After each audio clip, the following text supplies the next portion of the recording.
hungry," the widow's son cried. The widow peeked out her doorway.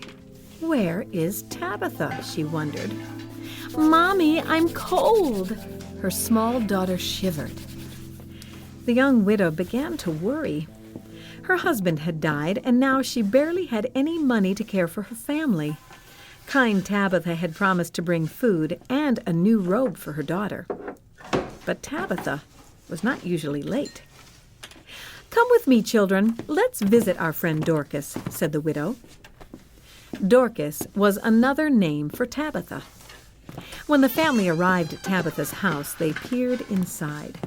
They saw Tabitha's tall wooden loom and the stool where she always sat to weave the clothes. Suddenly, they heard a woman coughing. "Tabitha?" they called. The widow and her children rushed into Tabitha's room. They saw their friend lying in bed and looking terribly pale. "Oh, Tabitha, please, don't die," the widow begged. "We need you." The anxious widow picked up her children and hurried outside to the streets. "Tabitha is sick," she shouted to all the poor widows from the church.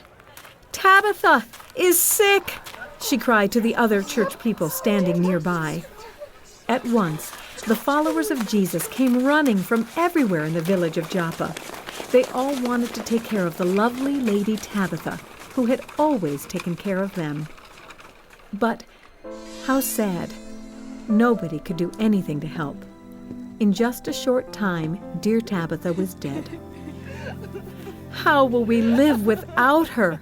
wailed all the poor widows. The women washed her and dressed her in burial clothes. Then they laid her in a room upstairs. "There must be something we can do," said the people of the church. "Why don't we ask the Apostle Peter to come help us? He's visiting a town nearby." Meanwhile, all the widows, young and old, stayed in the room with Tabitha. They didn't want to leave their friend. When Peter entered the room, the widows crowded around him, crying. "Tabitha loved Jesus, and she showed his love to us," said one of the widows. "See this beautiful robe she made me?" Then another widow spoke up. "Tabitha was always helping those in need. Look at the bright colors she wove into my coat. I feel like a queen." "The name Tabitha means gazelle," said a woman softly. Tabitha's eyes were just like a gazelle, dark and gentle. Oh, if only those kind eyes would open once more. Peter pointed to the door. "Everyone must leave," he ordered.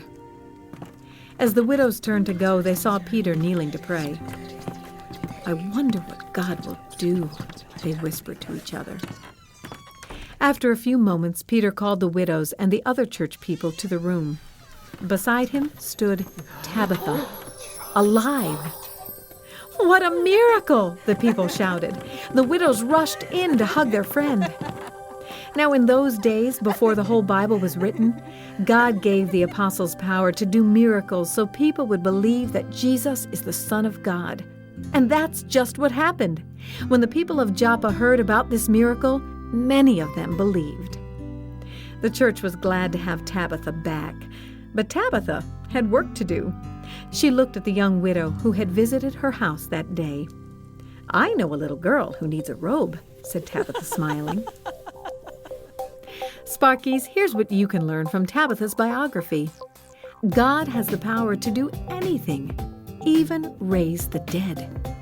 Spend your time serving those in need, like Tabitha did. You can read more about Tabitha in your Bible. Look up the New Testament book of Acts, chapter 9, verses 36 to 43.